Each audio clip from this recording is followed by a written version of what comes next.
Expósito. La tarde. COPE. Estar informado.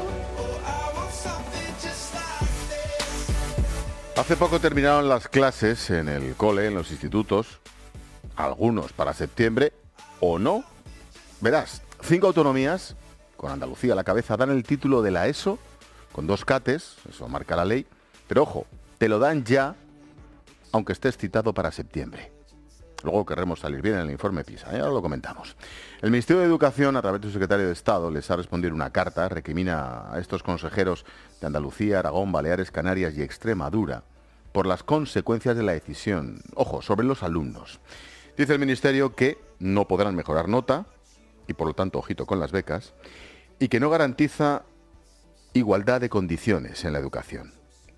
A mí me llama más la atención otra cosa, y es a ver quién es el guapo que se presenta cuando ya tienes el título en el bolsillo. Antonio Montero, amplía. Así es, Ángel, porque ahora cualquiera que termine la ESO con 2 asignaturas suspensas puede obtener el título sin necesidad de pasar por septiembre, como ya has dicho, siempre y cuando no sean a la vez lengua y matemáticas. Además de Andalucía, Aragón, Baleares, Canarias y Extremadura han dado permiso a sus centros educativos para que puedan entregar el título de graduado en educación secundaria obligatoria, aunque estén suspensos. El segundo de a bordo en el Ministerio de Educación, Marcial Marín, ha transmitido la preocupación del ministro Méndez de Vigo por no saber interpretar bien el espíritu de la norma vigente. Las quejas de las asociaciones de profesores y sindicatos de enseñanza tampoco se han hecho esperar. Lamentan que estas comunidades hagan una interpretación particular del Real Decreto que regula la obtención de los títulos de graduado en ESO y bachiller. Es decir, que estudies o no, al final te lo dan. Por no hablar de la discriminación para el que ha aprobado todo y lleva todo el año currando antes de junio. Pero en fin, el primer caso que conocimos,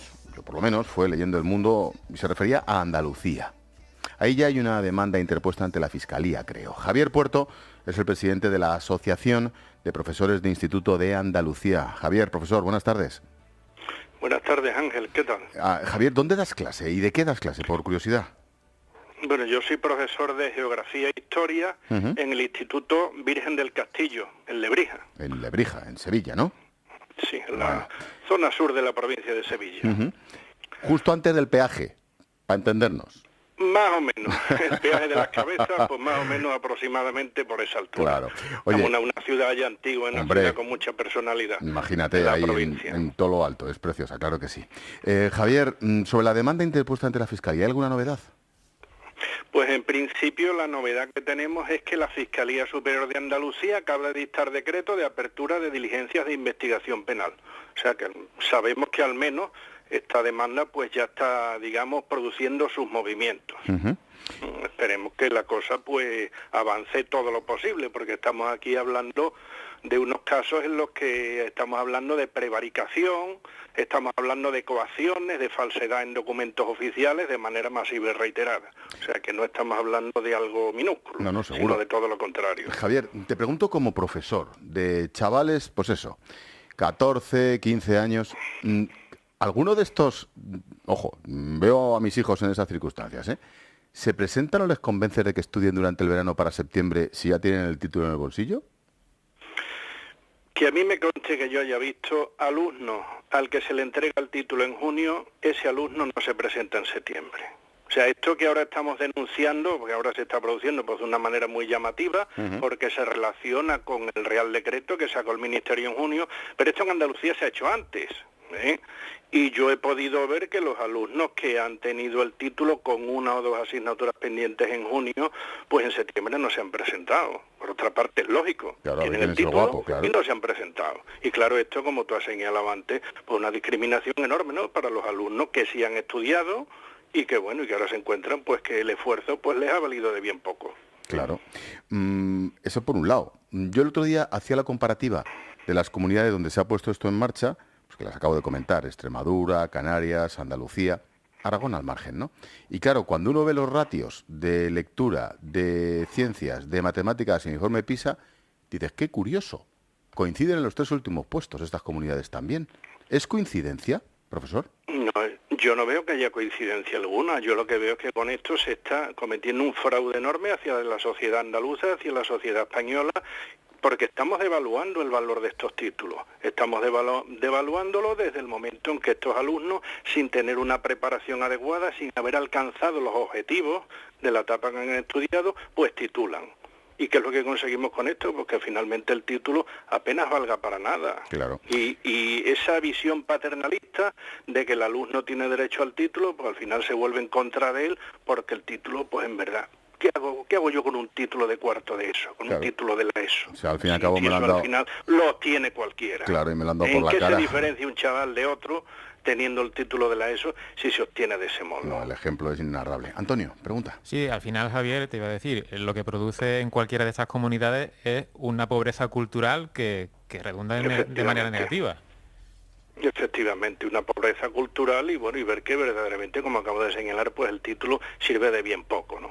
Ya, pues lamentablemente podemos equiparar el título de la ESO a lo que representaba para nosotros, los de nuestra generación, pues lo que era el título del graduado escolar. Claro. Cuando se llegaba a octavo de la GB. Claro. Incluso menos, desde muchos puntos de vista. Javier Puerto, presidente de la Asociación de Profesores de Instituto de Andalucía. ¿Qué te gusta más, Javier? ¿Profesor o maestro? Pues mira, nosotros somos un sindicato de profesores de secundaria, somos un sindicato que se dedica exclusivamente a la defensa de los intereses de los profesores de secundaria, pero qué duda cabe que los maestros, dentro de la labor que están haciendo una labor enorme, y nosotros, digamos, lo que ellos han trabajado, lo que ellos han modelado en esos alumnos que han pasado por sus manos, pues es lo que nos encontramos después, ¿no? Sobre lo que trabajamos, sobre esos chavales con 12, con 13 años, pues llegan a primero de eso. Pero nosotros preferimos profesor. El maestro es una labor muy importante, pero la del profesor es importante Sin también. duda, faltaría más. Javier Puerto, gracias. Gracias a ustedes. Adiós, amigo. Bueno, la situación cuanto menos sorprende, o a lo mejor no tanto. No solo en Andalucía, ¿eh? Otras 4 comunidades han interpretado así el Real Decreto, que afecta al modelo educativo. No terminamos de tener un modelo, mejor dicho. Son 17 más Ceuta y Melilla. Y es un revuelo que sorprende a otras comunidades donde el examen de septiembre se adelanta a junio para que puedan matricularse en ciclos formativos como de FPs, etcétera. Bueno, la verdad, seamos sinceros, es un carajal. Nicolás Fernández es el presidente de AMPE, Sindicato Independiente de Profesores. Es en el ámbito de la enseñanza pública, siempre es uno de los referentes. Nicolás, ¿qué tal? Buenas tardes. Hola, buenas tardes, Ángel. A mí esto me sigue alucinando. Más allá, opinión personal, del carajal competencial y que cada uno hace lo que le da la gana, pensando en los chavales, ¿es un disparate o no?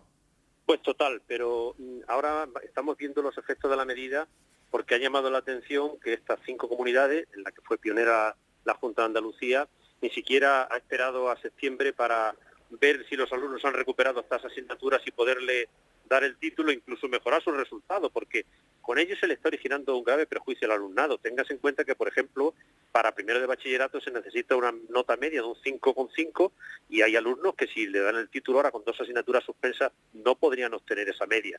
Pero esto trae causa todo y origen del famoso Real Decreto 562 del 2017, el que se aprobó en junio, al que desde AMPE nos opusimos frontalmente en el Consejo Escolar del Estado y advertimos los prejuicios que ello iba a originar, puesto que desde que el presidente del Gobierno, en la sesión de investidura, decidió paralizar la LONCE o parcialmente rebajar los contenidos de la LONCE en el sentido de cargarse las famosas pruebas externas o reválidas, bueno, pues se tuvo que volver a un modelo anterior y el modelo nos quedamos sin referencia. Claro. Se suspende la LONCE sin una ley alternativa y se vuelve a la LOE. La LOE decía que incluso con 3 se podía titular. Y ahora el decreto intenta conciliar a todos y dice que con 2, siempre que no coincidan lengua y matemáticas, se puede obtener el título. Claro, pero aparece el espabilado de turno y te lo da en junio. Te lo dan en junio, ya le digo, con estos perjuicios que se adelantan, desde luego fue para nosotros un ataque a la cultura del esfuerzo, que es fundamental, perjudica al alumnado, perjudica al profesorado, porque el alumno que va bien se siente desmotivado, dice, ¿por qué me voy a esforzar si me van a dar el título? El que va con dificultades le priva de que dé ese último empujón y que puede incluso mejorar resultados. En definitiva, es volver a esta cultura que antes se estaba aplicando de devaluar el título, de evaluar los contenidos y, por supuesto, el problema de todo ello es que nos encontramos ahora mismo en una situación en la que el sistema educativo están cohabitando, pues no sabemos qué ley educativa, porque la LONCE quedó maquillada con aquellas medidas en el debate de investidura y con este decreto y no tenemos una ley alternativa y luego otra vez a esos planteamientos. Claro, y encima cada uno lo interpreta como le da la gana, pues apaga, vámonos. Claro, y ahora el Ministerio, pues lógicamente trata de poner orden, pero esa función de liderazgo le reclamamos, como hace 15 o 20 días ocurrió con los libros de texto, esto viene de muy atrás. El sistema educativo va hacia una desvertebración absoluta y entonces pues la única manera de poner solución es que a ver si a través de ese tan deseado pacto de Estado seamos capaces de sentar las bases, decir hasta aquí hemos llegado, parar y definir que la educación es un asunto de Estado y no de territorio partido. Y eso no es compatible con la gestión autonómica. Debería. Pero tenemos que fijar las reglas del juego, qué le corresponde al Estado y qué a las comunidades autónomas. Porque esto de que cada comunidad haga de su capa un sayo o haga lo que le dé la gana, no nos va a llevar a ninguna parte. Eso seguro. Nicolás, una última cuestión. Cuando comparas estas 4 comunidades, o 5, con los ratios de PISA, lo que le preguntaba antes al profesor Lebrija, dices, ya es curioso que esto ocurra en las 4 peores. En este caso, en Canarias, Extremadura, Andalucía, que van intercambiando puestos. ¿Esto es para maquillar el fracaso educativo? Totalmente, claro. Es decir, hay una obsesión desde que la estrategia de Lisboa nos marcó que para el año 2020 tenemos que rebajar al 15% a toda costa. Aquí en educación nos movemos entre 2 parámetros que parece que hacemos incompatibles cuando no lo son, que es la equidad y la excelencia. A toda costa se vuelve la equidad, es por si decirlo en términos más coloquiales, la cantidad y la calidad. Lo que se trata es de descender las altas tasas de abandono escolar, que en estas comunidades, por cierto, son las más altas, y decir que han rebajado las tasas, da igual cuál sea el resultado, da igual cuáles sean los estándares de calidad, para que podamos presentarnos como que estamos mejorando los rendimientos educativos. Y eso es autoengañarnos, eso es hacernos trampas en el solitario. Un sistema educativo bien vertebrado, bien cohesionado, es aquel que tiende hacia parámetros de calidad basado en el esfuerzo, en la valoración del conocimiento, en fin, en el rigor, porque además estas medidas siempre perjudican a los más desfavorecidos, a los que no pueden compensar estas desigualdades fuera del sistema. Por eso nosotros defendemos la enseñanza pública, porque es la que debería tener la calidad en cualquier centro y no por este falso igualitarismo rebajar los niveles y los contenidos, porque a la larga a los que perjudican, ya digo, a los alumnos que menos medios tienen. Es una forma falsa de entender la educación. Nicolás Fernández, como siempre, presidente de AMPE, muchas gracias. Como siempre. Chao, Nicolás. Hasta pronto. It's our time to go. Dance with me one more time.